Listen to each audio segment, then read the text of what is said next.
മാന്യപ്രേക്ഷകർക്ക് നമസ്കാരം. നിങ്ങൾ ഇത് കേട്ടോ? സംസ്ഥാന അധ്യക്ഷനും സ്ഥാനാർത്ഥിയായിരിക്കും അടുത്ത അസംബ്ലി തെരഞ്ഞെടുപ്പിൽ. അങ്ങനെ എനിക്കൊരു ആഗ്രഹമുണ്ട്. എന്നോട് ചോദിച്ചു, കോഴിക്കോട് ഒരു മീറ്റിങ്ങിൽ ചോദിച്ചു, നിങ്ങൾ ഒരു ഇവിടെ ഈ ലോക്കൽ ബോഡി ഇലക്ഷൻ കഴിഞ്ഞിട്ട് അസംബ്ലി ഇലക്ഷൻ മത്സരിക്കും? അപ്പോൾ ഞാൻ പറഞ്ഞു മത്സരിക്കും. എവിടെയാണ് ആഗ്രഹം മത്സരിക്കാമെന്ന് ചോദിച്ചപ്പോൾ ഞാൻ നേമം മണ്ഡലം എന്ന് പറഞ്ഞു. അപ്പോൾ പാർട്ടി എനിക്ക് അങ്ങനെ ഒരു അവസരം തന്നാൽ ഞാൻ അവിടെ മത്സരിക്കും 100%. ഞാൻ ഇവിടെ വന്നിരിക്കുന്നത് 8 മാസം മുമ്പേ ഇവിടെ എത്തി. നാടിനെ നന്നാക്കാനും നാടിൻ്റെ ഒരു പുതിയ ഭാവി സൃഷ്ടിക്കാനാണ് ഞാൻ ഇവിടെ വന്നിരിക്കുന്നത്. അത് ചെയ്തു മാത്രമേ ഞാൻ മടങ്ങിപ്പോളൂ എന്ന് അന്ന് പറഞ്ഞതാണ്. ആ ഉറപ്പ് ഇന്നും ഞാൻ ജനങ്ങൾക്ക് തരുന്നു. നിങ്ങൾ കേട്ടില്ലേ? ഇത് കുറച്ച് മുമ്പേ അദ്ദേഹം സംസ്ഥാന പ്രസിഡന്റ് ആയിട്ട് കേരളത്തിലേക്ക് വരുന്ന സമയത്തായിരുന്നെങ്കിൽ ആളുകൾ അങ്ങ് വലിയ രീതിയിൽ പുച്ഛിക്കായിരുന്നു. എന്ത് പറഞ്ഞാലും അതായിരുന്നു അവസ്ഥ കേരളത്തിൽ. എന്നാൽ ഇന്ന് വളരെ വലിയ രീതിയിൽ മാറ്റമുണ്ടായിരിക്കുന്നു. നേമത്ത് ഭാരതീയ ജനതാ പാർട്ടി വിജയിക്കും എന്നുള്ളത് ഏകദേശം ഉറപ്പിച്ചു കഴിഞ്ഞു. ഇദ്ദേഹം അവിടെയാണ് പോലും മത്സരിക്കാൻ വരുന്നത് എന്നാണ് മാധ്യമങ്ങളിലൂടെയൊക്കെ തന്നെ പുറത്തു വന്നുകൊണ്ടിരിക്കുന്നത്. ഇനി പാർട്ടി എവിടെയാണോ തീരുമാനിക്കുന്നത്, ഇദ്ദേഹം എവിടെ നിന്നാലും വിജയിക്കുന്ന തരത്തിലേക്ക് കേരളത്തിൽ ഇദ്ദേഹത്തെ ആളുകൾ സ്വീകരിച്ചു എന്നുള്ളതാണ് വലിയ യാഥാർത്ഥ്യം. ഇദ്ദേഹം വരുന്ന സമയത്ത് ഇദ്ദേഹത്തിന് മലയാളം അറിയില്ല, ഇദ്ദേഹത്തിന് അതറിയില്ല, ഇതറിയില്ല. അതേസമയം ഇവിടെ MP ആയ രാഹുൽ ഗാന്ധിക്ക് മലയാളം അറിയാത്തത് ആരും മിണ്ടാറുമില്ല. നിങ്ങൾ ഇത് തന്നെ കേട്ടില്ല. ഇതങ്ങ് വെറുതെ പറയുകയാണോ? കേരളത്തിൽ BJP ഉറപ്പിച്ചു കഴിഞ്ഞ ആദ്യ സീറ്റ് എന്ന് പറയുന്നത് നേമ. ഒരു തർക്കം അതിലാർക്കും വേണ്ട. ഇനി മറ്റൊരു പ്രധാനപ്പെട്ട വിഷയം, ഇദ്ദേഹത്തിന്റെ വരവോട് കൂടിയിട്ട് കേരളത്തിൽ എത്രത്തോളമാണ് ഭാരതീയ ജനതാ പാർട്ടിക്ക് വളർച്ചയുണ്ടായി എന്നതിന്റെ കണക്കുകളാണ് നമ്മൾ മുന്നോട്ട് വെക്കുന്നത്. 36 സീറ്റുകളിലാണ് ഭാരതീയ ജനതാ പാർട്ടി മുന്നോട്ട് കുതിച്ചുകൊണ്ടിരിക്കുന്നത്. ഇത് വെറുതെ എന്തെങ്കിലും വിളിച്ചു പറയില്ല. ഈ കഴിഞ്ഞ തദ്ദേശ തെരഞ്ഞെടുപ്പിൽ 30,000-ലധികം വോട്ടുകൾ നേടിയിട്ടുള്ള 36 സീറ്റുകളാണ് ഞാനിവിടെ വായിച്ച് കേൾപ്പിക്കുന്നത്. അവിടെ എത്രയാണ് വോട്ട് ലഭിച്ചിട്ടുള്ളത് എന്നുള്ളതും പ്രത്യേകം ഓർക്കണം. ലോക്സഭയിലേക്കുള്ള ഒരു ഇലക്ഷൻ അല്ല. നരേന്ദ്രമോദിയെ കണ്ടുകൊണ്ട് അദ്ദേഹത്തിന്റെ വ്യക്തിപ്രഭാവത്തിന് കിട്ടുന്ന വലിയൊരു വോട്ടുണ്ട്. എന്നാൽ അതിന് ആ ഒരു രീതിയിൽ പോലുമല്ല. തദ്ദേശ തെരഞ്ഞെടുപ്പിൽ ഭാരതീയ ജനതാ പാർട്ടി എന്ന താമര ചിഹ്നം മാത്രം കണ്ട് വോട്ടു ചെയ്തവരിൽ 36 സീറ്റുകളിൽ 30,000-ലധികം വോട്ടുണ്ട് എന്നുള്ളത് എത്രത്തോളം വലിയ കുതിപ്പാണ് ഭാരതീയ ജനതാ പാർട്ടി കേരളത്തിൽ കാഴ്ചവെക്കുന്നത് എന്ന് ബോധമുള്ള സകല ആളുകളും തിരിച്ചറിഞ്ഞുകൊണ്ടിരിക്കുന്നുണ്ട്.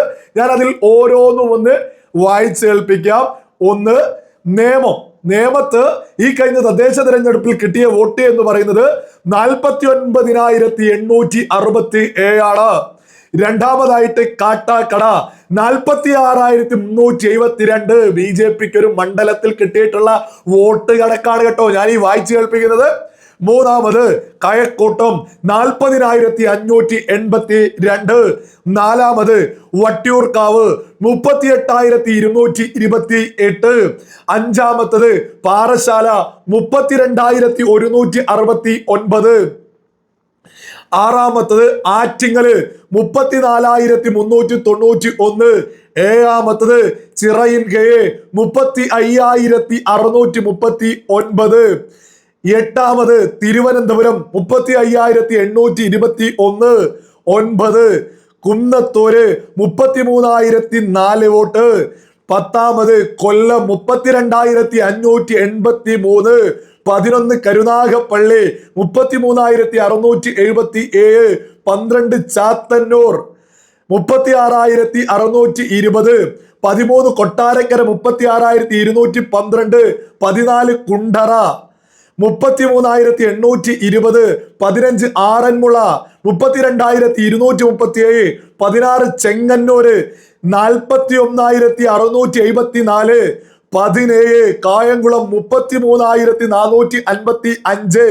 18 ഹരിപ്പാട് 30,071. 19 മാവേലിക്കര 38,447. 20 അരൂര് 36,840. 21 തൃപ്പൂണിത്തറ 31,327. 22 പുതുക്കാട് 38,598. 23 ഇരിങ്ങാലക്കുട 34,250. 24 മന്നലൂര് 34,570, 25 നാട്ടിക 36,202, 26 ചേലക്കര 31,291, 27 കൊടുങ്ങല്ലൂർ 35,999, 28 ഷൊർണൂർ 33,014, 29 ഒറ്റപ്പാലം 36,579, 30 നെന്മാറ 32,593, 31 മലമ്പുഴ 45,530, 32 പാലക്കാട് 38,003, 33 സുൽത്താൻ ബത്തേരി 30,023, 34 കുന്നമംഗലം 31,849, 35 കാസർഗോഡ് 44,192, 36 മഞ്ചേശ്വരം 47,071. 36 മണ്ഡലങ്ങളിൽ 30,000-ത്തിലധികം വോട്ടുകൾ ഈ കഴിഞ്ഞ തദ്ദേശ തിരഞ്ഞെടുപ്പിൽ ഭാരതീയ ജനതാ പാർട്ടിക്ക് വോട്ട് ലഭിച്ചിട്ടുണ്ട്. മാത്രവുമല്ല, കഴിഞ്ഞ തദ്ദേശ തിരഞ്ഞെടുപ്പിൽ 13 തദ്ദേശ സ്വയംഭരണ സ്ഥാപനങ്ങളായിരുന്നു ഭാരതീയ ജനതാ പാർട്ടി ഭരിച്ച് മുന്നോട്ട് പോയത്. എന്നാൽ ഇത്തവണ അത് 30 തദ്ദേശ സ്വയംഭരണ സ്ഥാപനങ്ങളിലേക്ക് അത് വളർന്നിരിക്കുന്നു. ഇരട്ടയിലധികം ഭാരതീയ ജനതാ പാർട്ടി തദ്ദേശ സ്വയംഭരണ സ്ഥാപനങ്ങൾ ഇന്ന് കേരളത്തിൽ ഭരിച്ച് മുന്നോട്ട് പോകുന്നു. മാത്രവുമല്ല, ഭാരതീയ ജനതാ പാർട്ടി കൃത്യമായിട്ട് ഇടപെടലുകൾ നടത്തിയിട്ടുള്ള സ്ഥലങ്ങളിലൊക്കെ തന്നെ വ്യക്തമായ റിസൾട്ടുകൾ വന്നിട്ടുണ്ട്. മുനമ്പം വഖഫ് ബോർഡുമായി ബന്ധപ്പെട്ട് മുനമ്പം വാർഡില് ഭാരതീയ ജനതാ പാർട്ടി ചരിത്രത്തിൽ ആദ്യമായിട്ട് വലിയ വിജയം കാഴ്ചവെച്ചു. ഇവിടെ കേരളത്തിലെ സകല പ്രമുഖ മാധ്യമങ്ങളും നിരന്ന് നിന്നുകൊണ്ട് ഭാരതീയ ജനതാ പാർട്ടിക്കെതിരെ പ്രത്യേക തരത്തിൽ ഒരു വാർത്ത കൊടുക്കാറുണ്ട്.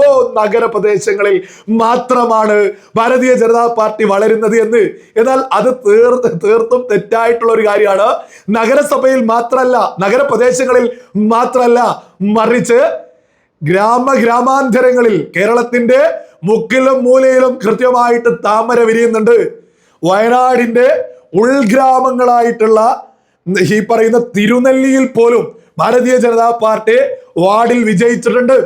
ഉൾഗ്രാമങ്ങളിൽ പോലും സാധാരണക്കാര് പോലും ഭാരതീയ ജനതാ പാർട്ടിയെ വിജയിപ്പിക്കുന്നുണ്ട്. കേരളത്തിൽ ചരിത്രപരമായിട്ടുള്ളൊരു മാറ്റം ഭാരതീയ ജനതാ പാർട്ടിക്ക് വന്നു കഴിഞ്ഞു. ഇവിടെ മറ്റേതൊരു പാർട്ടിയേക്കാൾ വളരെ വലിയ രീതിയിൽ വളർന്നുകൊണ്ടിരിക്കുന്നതും ഭാരതീയ ജനതാ പാർട്ടിയാണ്. നമ്മൾ ഇതൊക്കെ യാഥാർത്ഥ്യങ്ങൾ മാത്രമാണ് വിളിച്ചു പറയുന്നത്, കണക്കുകൾ വെച്ചാണ് സംസാരിക്കുന്നത്. ഇന്ന് നമ്മുടെ മാധ്യമങ്ങൾ ട്രോള് ചെയ്യുന്ന ആളുകൾ, പരിഹസിക്കുന്ന ആളുകൾ പോലും നിയമത്തേക്ക് രാജീവ് ചന്ദ്രശേഖർ വരുന്നു എന്ന് പറയുമ്പോൾ പുച്ഛമില്ല ആരുടെ മുഖത്തോ, മറിച്ച് നിയമം പോയോ എന്ന് പറഞ്ഞ് തലയിൽ കൈവെക്കുന്നൊരു സാഹചര്യത്തിലേക്ക് രാജീവ് ചന്ദ്രശേഖർ പാർട്ടിയെ വളർത്തിക്കൊണ്ടിരിക്കുന്നു. പാർട്ടിയെ കരുത്തോടെ കൂടെ മുന്നോട്ട് കൊണ്ടുപോയിക്കൊണ്ടിരിക്കുന്നു. ഭാരതീയ ജനതാ പാർട്ടി കേരളത്തിൽ വലിയ വളർച്ചയാണ് ഉണ്ടാക്കിക്കൊണ്ടിരിക്കുന്നത്. അത് കേരളത്തിലെ പ്രമുഖ മാധ്യമങ്ങൾക്ക് പറയാൻ വലിയ മടിയായിരിക്കും. കാരണം അവരൊക്കെ മറ്റു പലർക്കും വേണ്ടിയിട്ടല്ലേ നമ്മുടെ കേരളത്തിൽ മാധ്യമ പ്രവർത്തനം പോലും നടത്തുന്നത്. വളരെ വ്യക്തമാണ്, ഭാരതീയ ജനതാ പാർട്ടി കേരളത്തിൽ വലിയ രീതിയിൽ മുന്നേറ്റം ഉണ്ടാക്കുന്നുണ്ട്. വരുന്ന നിയമസഭാ ഇലക്ഷൻ റിസൾട്ട് വരുമ്പോഴെങ്കിലും സകല മോദി വിരുദ്ധരും ഈ ഞാനിപ്പോ പറയുന്ന കാര്യങ്ങളൊക്കെ അങ്ങ് തിരിച്ചറിഞ്ഞാലും മനസ്സിലാക്കിയാലും മാത്രം മതി.